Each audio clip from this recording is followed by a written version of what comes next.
Hello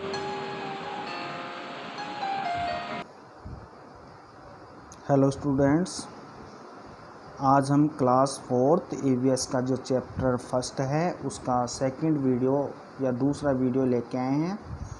first जो video था उसमें हमने देखा था अंडरस्टैंडिंग ए फैमिली और डिफरेंट टाइप्स ऑफ फैमिली, कि परिवार के बारे में और जो परिवार के जो प्रकार थे, डिफरेंट टाइप्स थे, उनके बारे में हमने फर्स्ट लेक्चर में देखा था। अब जो नेक्स्ट लेक्चर है उसमें हम स्टार्ट करेंगे आज जो पेज नंबर 9 है, पेज नंबर 9 पे है। तो यहाँ से स्टार्ट करते हैं। Your mother as a child, कि आप इमेजिन करो या कल्पना करो कि आपकी माताजी भी एक चाइल्ड थी। तो आपकी माताजी जब चाइल्ड थी तो आपकी माताजी को या कह सकते हैं चाइल्डहुड में या बचपन में आपकी माताजी ने क्या क्या किया था, उनका जो फैमिली बैकग्राउंड है, उनकी जो एजुकेशन है, उनका जो फैमिली बैकग्राउंड है, उनका परिवार कैसा था, उनकी शिक्षा क्या थी, उनकी आदतें क्या थी, उनकी जो मित्र मंडली थी या कह सकते हैं सर्कल ऑफ फ्रेंड्स, कितने उनके फ्रेंड्स थे, उनकी एम्बिशंस क्या थी। तो वो भी कभी एक चाइल्ड थी आपकी माताजी, और उनकी भी कई एम्बिशंस थी, उन्होंने भी एजुकेशन गेन की थी, शिक्षा प्राप्त की थी, उनकी भी हॉबीज़ थी, आदतें थी। तो उनको इन इन्फॉर्मेशन को आपको क्या करना है, अपनी माताजी से पूछना है और उनको कलेक्ट करना है। तो हम स्टार्ट करते हैं।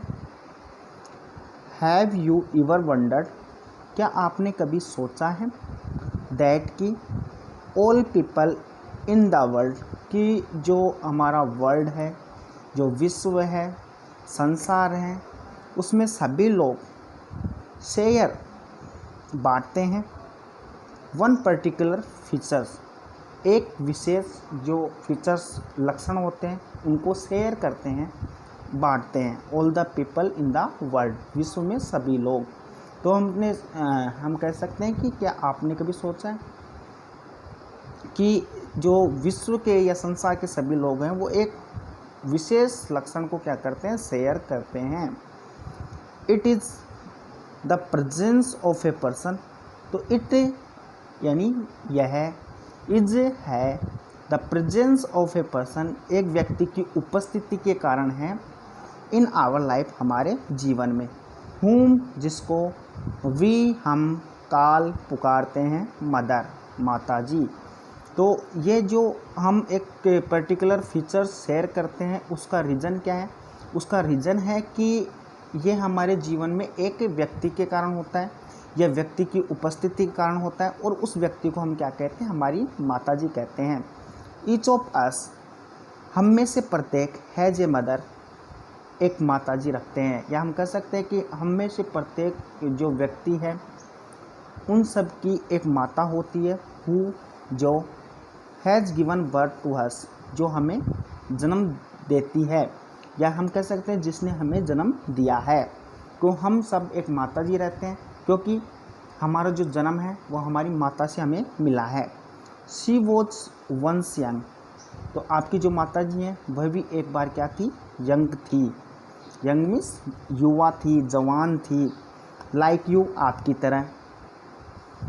कैन यू इमेजिन, क्या आप कल्पना कर सकते हैं, हाउ, कि कैसे, योर मदर, आपकी माताजी, लेड हर लाइफ, कि उन्होंने अपना जीवन कैसे जिया होगा, वहन शी वॉज यंग, जब वह यंग थी, युवा थी। तो फाइंड आउट मीन्स पता करो, अबाउट हर फैमिली बैकग्राउंड, कि उनका जो फैमिली बैकग्राउंड था, उनका जो परिवार था, उनके बारे में, उनकी एजुकेशन के बारे में, शिक्षा के बारे में, हॉबीज़, आदतों के बारे में, सर्कल ऑफ फ्रेंड्स, और उनकी जो मित्र मंडली थी या उनके कितने मित्र थे उनके बारे में, एंड एम्बिशंस, और उनकी क्या क्या महत्वाकांक्षाएं थी उनके बारे में। तो इन सब को आपको क्या करना है, अपनी माताजी से पूछना है और उनको आपको कलेक्ट करना है इन्फॉर्मेशन को। तो यू कैन ऐड आप इसमें शामिल भी कर सकते हैं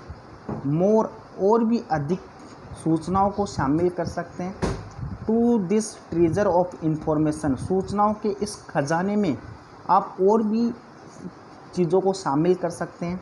by learning about the game, पता करने के द्वारा, बाई लर्निंग पता करने के द्वारा, अबाउट द गेम कि गेम्स खेल, सी लाइक्ड जिनको वह पसंद करती थी, प्ले खेलना, फूड भोजन, सी रियलाइज्ड जो वो खाना पसंद करती थी, प्लेसेज स्थान, शी विजिटेड जहाँ पर उन्होंने भ्रमण किया। तो इन चीज़ों को भी आप क्या कर सकते हैं, उनसे पता कर सकते हैं। एंड स्किल्स, और उनमें कौन कौन से कौशल थे, शी हैज़ लर्न जो वह सीख चुकी थी। तो इन सभी जो इन्फॉर्मेशन को आप अपनी माताजी से पूछ सकते हैं और उनको आप कलेक्ट कर सकते हैं। बेस्ड ऑन दिस, इस पर आधारित, you can picturise the kind of life, तो आपकी जो माताजी है उनका जीवन कैसा रहा होगा। तो इन सभी सूचनाओं को जब आप अपनी माताजी से पूछेंगे, जैसे उनका फैमिली बैकग्राउंड, उनकी एजुकेशन, उनकी हॉबीज़, उनकी सर्कल ऑफ फ्रेंड्स और उनकी एम्बिशंस, उनके द्वारा खेले जाने वाले गेम्स, उनके द्वारा जो फूड ईटन किया जाता था, खाया जाता था, कि वो कौन सा फूड रियलाइज्ड करती थी, पसंद करती थी, कौन कौन से स्थान थे या स्थल थे जहाँ पर उन्होंने भ्रमण किया और उनमें कौन कौन से कौशल थे। तो इन सभी सूचनाओं को आप पिक्चराइज कर सकते हैं। पिक्चराइज का मीन्स चित्रित कर सकते हैं। और इन सभी सूचनाओं को एकत्रित करने के बाद में आपको पता चल जाएगा कि आपकी माताजी का जो लाइफ था, उनका जो जीवन था वो कैसा था।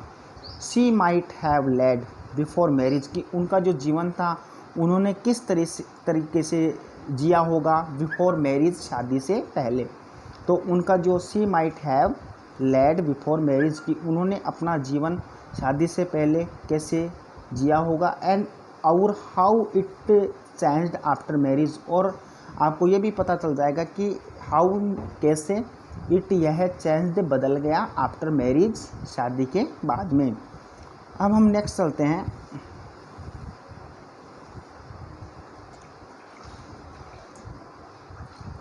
Where do babies come from, तो बेबीज़ होते हैं, जितने भी लिविंग बींग्स होते हैं, सजीव प्राणी होते हैं, वो क्या करते हैं, अपने यंग वंस को या कह सकते हैं बेबीज़ को क्या करते हैं, जन्म देते हैं।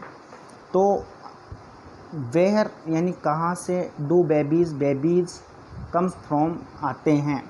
तो डू यू नो, क्या आप जानते हैं, हाउ कि कैसे, द बेबीज़ जो बच्चे होते हैं और यंग वंस बच्चे, ऑफ ह्यूमन बींग्स यानी मानव प्राणियों के, एंड एनिमल्स और जानवरों के, आर बोर्न जन्म लेते हैं। तो क्या आप जानते हैं कि जो बेबीज़ होते हैं वो कैसे जन्म लेते हैं। तो द प्रोसेस, की वह प्रक्रिया, बाई विच जिसके द्वारा, लिविंग बींग जो सजीव प्राणी होते हैं, गिव बर्थ जन्म देते हैं, टू देयर अपने, बेबीज़ बच्चों को, इज़ कॉल्ड रिप्रोडक्शन, उसे क्या कहते हैं, प्रजनन कहते हैं। तो हम कह सकते हैं कि वह प्रक्रिया जिसके द्वारा जो सजीव प्राणी होते हैं अपने बच्चों को जन्म देते हैं, उस प्रोसेस को क्या कहते हैं, रिप्रोडक्शन कहते हैं या प्रजनन कहते हैं। बेबीज जो बच्चे होते हैं, कम फ्रॉम, कम मीन्स आते हैं, फ्रॉम मीन्स से, देयर मदर्स बॉडी उनकी माता जी के शरीर से। तो हम कह सकते हैं जो बेबीज़ जन्म लेते हैं वो कहाँ से लेते हैं, मदर्स बॉडी, अपनी माता जी से जन्म लेते हैं। ए ह्यूमन बेबी, एक ह्यूमन बेबी होता है, जो एक ह्यूमन बेबी होता है या कह सकते हैं एक मानव का जो बच्चा होता है, स्टेज रहता है इन इट्स मदर्स बॉडी, अपनी माता जी के शरीर में, फॉर 9 मंथ्स 9 महीनों के लिए। तो एक ह्यूमन बेबी होता है वो 9 मंथ तक अपनी मदर्स बॉडी में रहता है, ये कह सकते हैं अपनी माता जी के शरीर में रहता है।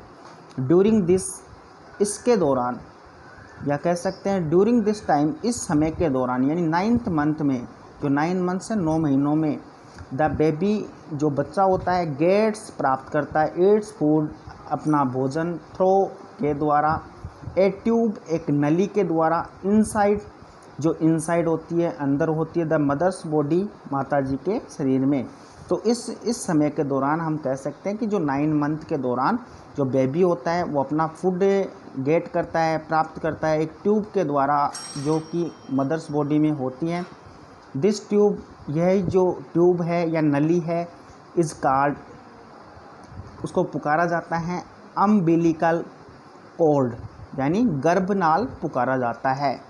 तो अम्बिलिकल कॉर्ड यह एक ट्यूब होती है जिसके द्वारा एक बच्चा होता है वो अपनी माता जी के शरीर में 9 मंथ तक फूड गेट करता है, भोजन प्राप्त करता है। आफ्टर, बाद में the baby is born, 9 month के बाद में बेबी का जन्म होता है या बच्चे का जन्म होता है। द मदर, जो माता जी होती है, टेक्स केयर, देखभाल करती है, ऑफ इट, इसकी, टिल इट लर्न्स, जब तक देखभाल करती है तब तक कि ये लर्न्स यानी सीख जाता है, to do things on its own, कि जब तक यह अपना कार्य स्वयं नहीं करने लग जाता तब तक जो माता जी होती है वो क्या करती है, बच्चे की देखभाल करती है। सी फीड्स, वही खाना खिलाती है, इट, बच्चे को, एंड कीप्स इट क्लीन, और वही माता जी होती है वही क्या करती हैं, उनको, बच्चे को साफ रखती हैं, क्लीन रखती हैं। The birth of a baby, एक बच्चे का जो जन्म होता है, is an occasion to celebrate in every family, कि जब एक बच्चे का जन्म होता है तो प्रत्येक परिवार में वहाँ पर उत्सव या कह सकते हैं समारोह का आयोजन किया जाता है। तो the birth of a baby, कि एक बेबी के बर्थ पर, इज़ एन ओकेज़न, वहाँ समारोह होता है, to celebrate in every family, जो प्रत्येक परिवार में उसको मनाया जाता है। द इंटायर फैमिली, जो पूरा परिवार होता है, हेल्प्स, सहायता करता है, द बेबी टू ग्रो, जो पूरा परिवार होता है वो क्या करता है, बेबी को ग्रो करने में, बेबी को बड़ा होने में हेल्प करता है। एंड डेवलप इनटू एक कंप्लीट ह्यूमन बीइंग, और उसको डेवलप करने में भी एक कंप्लीट ह्यूमन बीइंग यानी एक पूर्ण या संपूर्ण मानव प्राणी बनाने में भी हेल्प करता है। नेक्स्ट है लाइक ह्यूमन बींग्स, अब ह्यूमन बींग्स की तरह या कह सकते हैं मानव प्राणियों की तरह, सम एनिमल्स, कुछ जानवर, आल्सो गिव बर्थ, जन्म देते हैं, टू देयर यंग वंस, अपने बच्चों को, डायरेक्टली विदाउट लेइंग एग्स, कि कुछ जानवर होते हैं, कुछ तो जानवर होते हैं वो तो एग्स देते हैं और एग्स से बेबी कम फ्रॉम यानी आता है, जबकि कुछ जानवर होते हैं वो डायरेक्टली ह्यूमन बीइंग की तरह बर्थ करते हैं या कह सकते हैं जन्म देते हैं। डॉग्स, कुत्ते, कैट्स, बिल्लियाँ, काउज, गायें, गोट्स, बकरियाँ, कैमल्स, ऊँट, मंकीज़, बंदर, बैट्स, चमगादड़, वेल्स, वेल मछली, और dolphins, etcetera are some of these animals, इनमें से कुछ एनिमल हैं। अनलाइक दैम द बर्ड्स, अब इनकी तरह नहीं होता है, यानी unlike them the birds means पक्षी, इंसेक्ट, कीट, फिश, मछली, रेप्टाइल्स, रेंगने वाले जो जानवर होते हैं जैसे सांप हो गया, स्नैक, तो रेप्टाइल्स ले एग्स, ये क्या करते हैं, अंडे देते हैं, जैसे बर्ड्स, इंसेक्ट, फिश और रेप्टाइल्स ये अंडे देते हैं, ले एग्स मीन्स अंडे देना। एंड आउट देयर बेबीज़, और उनके जो बेबीज़ होते हैं, उनके जो बच्चे होते हैं, हैच फ्रॉम दोज एग्स, उन एग्स से हैच होते हैं या उन एग से वो निकलते हैं या उन एग से उनका जन्म होता है। नेक्स्ट है, तो हमने देखा कि बेबीज़ होते हैं, बेबीज़ कहाँ से आते हैं, तो ह्यूमन बींग्स में जो बेबीज़ होते हैं वो अपनी मदर्स बॉडी से आते हैं। अब ह्यूमन बींग की तरह ही कुछ एनिमल्स होते हैं, वो क्या करते हैं, डायरेक्टली गिवन बर्थ यानी जन्म देते हैं, जबकि कुछ होते हैं जैसे बर्ड्स हैं, इंसेक्ट हैं और रेप्टाइल्स, ये क्या करते हैं, एग्स देते हैं, तो इनके द्वारा उनके बच्चों का जन्म होता है। अब नेक्स्ट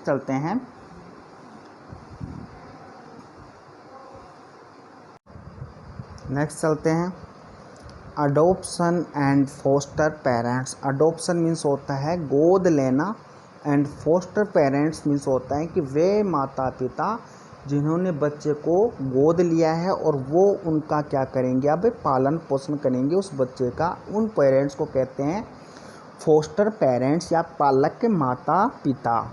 तो मैनी चिल्ड्रन, कई बच्चे लॉस खो देते हैं देयर पेरेंट्स, अपने माता पिता को, ड्यू टू नेचुरल डिज़ास्टर, कि कभी कभार क्या होता है कि नेचुरल डिज़ास्टर जैसे प्राकृतिक आपदाएं होती हैं, जैसे प्राकृतिक आपदा है भूकंप या आंधी तूफान, ये प्राकृतिक आपदाएं हैं। इनके दौरान कई बच्चे अपने माता पिता को खो देते हैं, कुछ बच्चे वार्स युद्ध में अपने माता पिता को खो देते हैं, और कुछ बच्चे एक्सीडेंट में अपने माता पिता को, या कह सकते हैं दुर्घटनाओं में अपने माता पिता को खो देते हैं। सच चिल्ड्रन, इस प्रकार के जो बच्चे होते हैं, आर कॉल्ड ऑर्फन्स, उनको अनाथ कहा जाता है। तो जिन बच्चों के माता पिता नहीं होते उन बच्चों को ऑर्फन्स कहा जाता है, अनाथ कहा जाता है। मैनी चिल्ड्रंस, कई बच्चे आर नेग्लेक्टेड, उनको नकार दिया जाता है बाई देयर पेरेंट्स, या कह सकते हैं कई बच्चे होते हैं उनको उनके माता पिता के द्वारा नेग्लेक्टेड कर दिया जाता है। दीज अनफॉर्चुनेट चिल्ड्रन, ये जो दुर्भाग्यशाली बच्चे होते हैं, आर टेकन केयर, इनकी टेकन केयर यानी निगरानी की जाती है, कह सकते हैं देखभाल की जाती है, ऑफ बाई सर्टेन, कुछ जो वॉलेंट्री ऑर्गेनाइजेशंस हैं, स्वैच्छिक संगठन हैं, एंड गवर्नमेंट एजेंसीज हैं, और सरकारी एजेंसियां हैं, उनके द्वारा इन बच्चों की देखभाल की जाती है। तो ये जो दुर्भाग्यशाली बच्चे होते हैं उनकी देखभाल वॉलेंट्री ऑर्गेनाइजेशन, जैसे स्वैच्छिक संगठन होते हैं, जैसे अनाथालय होते हैं, उनके द्वारा, और गवर्नमेंट एजेंसीज और सरकारी एजेंसियां होती हैं, उनके द्वारा इनकी देखभाल की जाती है। सम ऑफ दिस, इनमें से कुछ ऑर्गेनाइजेशन संगठन, रन ऑर्फनेज से, वो क्या चलाते हैं, अनाथालय चलाते हैं। N orphanage is a kind of home, तो एक अनाथालय, एन ऑर्फनेज एक अनाथालय, इज है ए काइंड एक प्रकार का, होम घर होता है, फॉर द ऑर्फन्स यानी अनाथ बच्चों के लिए। एक कपल, अब एक जो कपल होता है, जो जोड़ा होता है, या कह सकते हैं पति पत्नी, विदाउट चिल्ड्रन, जिनके बच्चे नहीं होते हैं, या विदाउट चिल्ड्रन जो कपल होते हैं, कैन लीगली, वो कानूनी रूप से या कानूनी तौर पर टेक ले सकते हैं ए चाइल्ड, एक बच्चे को, फ्रॉम एन ऑर्गेनाइजेशन, एक संगठन से, एंड रियर हिम, और उसको पाल सकते हैं, और हर उसको एज देयर ओन, अपने बच्चे के रूप में। तो देखो कि एक जो कपल होता है, या हम कह सकते हैं एक जो पति पत्नी होते हैं जिनके बच्चे नहीं होते हैं, वो क्या कर सकते हैं कानूनी तौर पर वहाँ से, या हम कह सकते हैं ये जो अनाथालय होते हैं, अनाथालय से बच्चों को ले सकते हैं और उनको उनका पालन पोषण अपने बच्चे की तरह कर सकते हैं। और दिस प्रोसेस, यही जो प्रक्रिया होती है उसे क्या कहते हैं, अडॉप्शन कहते हैं, गोद लेना कहते हैं, कि जिन कपल्स के बच्चे नहीं होते हैं वो इन अनाथालयों से बच्चों को ले सकते हैं और उनका पालन पोषण कर सकते हैं, और इसी प्रोसेस प्रक्रिया को अडॉप्शन, गोद लेना कहते हैं।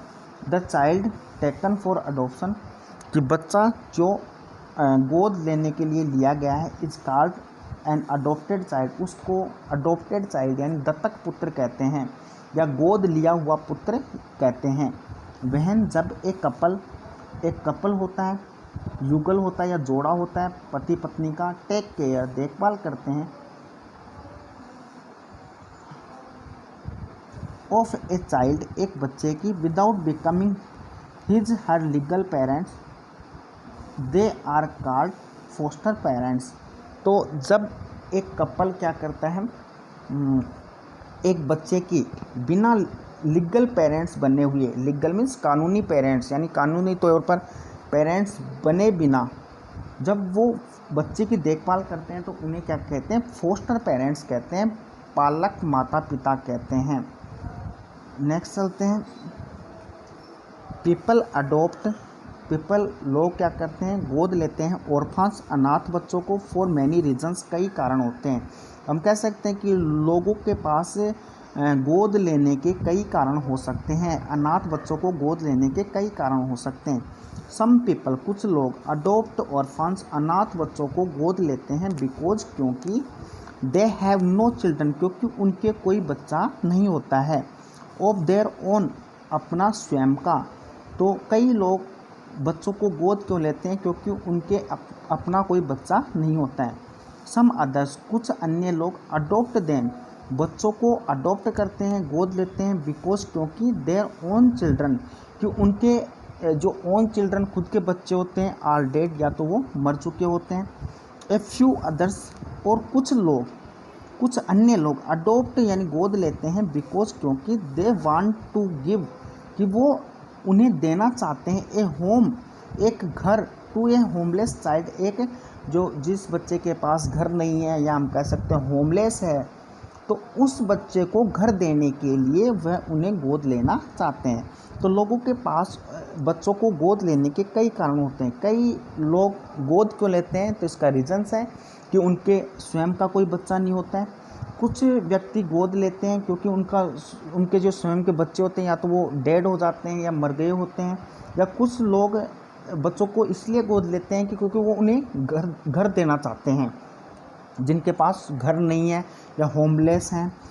नेक्स्ट है बिसाइड, इसके अलावा, गिविंग शेल्टर, यानी घर देने के अलावा, या कह सकते हैं आश्रय देने के अलावा, टू अस, हमें, and fulfilling our basic needs, और हमारी जो आधारभूत आवश्यकताएं हैं, यानी बिसाइड, इसके अलावा, गिविंग शेल्टर टू अस, कि हमें आश्रय देना, और फुलफिलिंग, हमारी पूरी करना बेसिक नीड्स, जो हमारी आधारभूत आवश्यकताएं हैं, जैसे होम की है, जैसे क्लोथ्स की है, जैसे घर की है, कपड़ों की है, भोजन की है। तो ये हमारी बेसिक नीड्स हैं।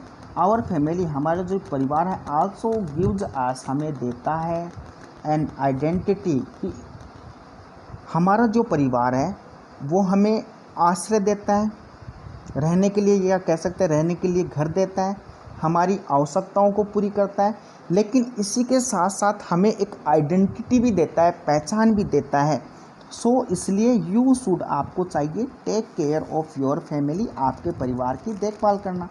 रेस्पेक्ट द फैमिली, परिवार का आदर करना, परिवार के जो सदस्य हैं उनका आदर करना। And keep your parents happy, और आपके जो पेरेंट्स हैं उनको खुश रखना चाहिए, क्योंकि वही पेरेंट्स हमें एक आइडेंटिटी देते हैं, पहचान देते हैं, हमारी आवश्यकताओं को पूरी करते हैं, हमें रहने के लिए घर प्रोवाइड करवाते हैं। तो इसीलिए हमें, हमारा भी कुछ कर्तव्य बनता है कि हमें भी हमारे जो परिवार है उसकी देखभाल करनी चाहिए, हमारे जो परिवार के जो सदस्य हैं उनका आदर करना चाहिए, और हमारे जो पेरेंट्स हैं उनको हमेशा खुश रखना चाहिए।